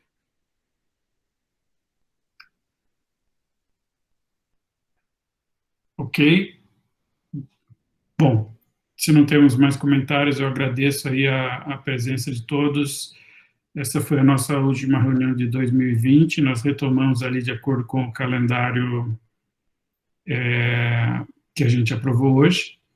Agradeço o empenho de todos aí, né, essas reuniões num formato diferente, a gente se acostumar aí com o modelo remoto, acho que de uma maneira ou de outra o ano acabou correndo bem aqui nas nossas reuniões e cumprimos o que precisava ser efetivamente trabalhado. Obrigado a todos aí, um ótimo final de ano, boas festas, cuidem-se. Para todos vocês também, obrigado. Tchau, Obrigada, pessoal. tchau, Até tchau. ano que vem. Tchau, tudo de bom, um abraço. Tchau. Registro de resultado da averiguação. Tchau. Então, quem vai fazer esse registro é o presidente da banca.